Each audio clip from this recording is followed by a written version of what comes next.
Hello there.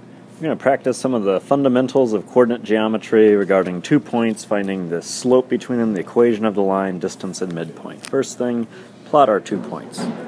So there they are. I'm labeled them, and now I'm going to connect them with a line. So that gives me a rough idea of what I'm looking at.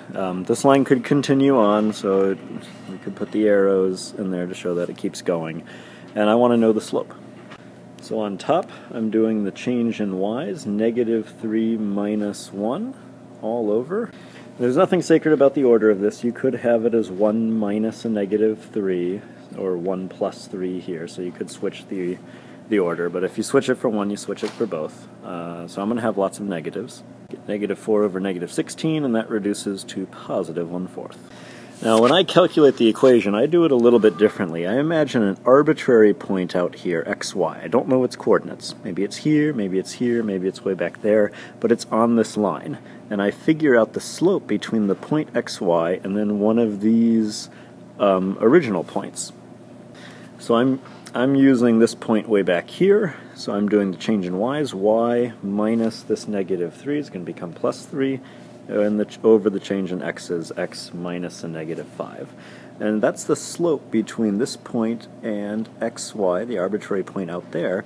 And, well, that slope has to be a 1/4, because the slope's constant through the whole line, so I can set that equal to a 1/4. Now we're going to clean things up a little bit. Alright, so I changed the minus and negatives and plus a positive, and I am going to cross multiply here to get rid of those fractions. Now I'll distribute through. Subtract 12 from both sides, and finally divide to get y by itself. So I wind up with y equals 1/4 x minus 7/4, and if I look back at the graph here, are we going up that much? So over 4 up 1, yep, that looks like a slope of about 1/4. And our y-intercept back here, -7/4, which is about -1.75, that also looks plausible. Okay, distance. Now, plugging things into my distance formula, this is what I get, but if I look at the picture, I want to show what these values count. I'm just going to frame it with a right triangle. And this 11 minus a -5, this is the horizontal distance down here, which is a total of 16. And then my 1 minus a -3, I'm going from -3 up to 1, or 1 down to a -3. That's a vertical distance of 4. And then we're applying the Pythagorean theorem. 16, that's my base, 16 squared plus 4 squared. Sum those up and take the square root of both of those sides. Square root 272. I need this in simplest radical form. So let's build a factor tree. I need more space too. So 272 splits into 2 and 136. That's divisible by 2. And I just keep on going all the way down there. So I have 2, 2, 2, 2, and 17. Circle my pairs. Pair of 2 comes out, 2 comes out, 17's the only one left in the middle. So my solution is going to be 2 times 2, 4, root 17.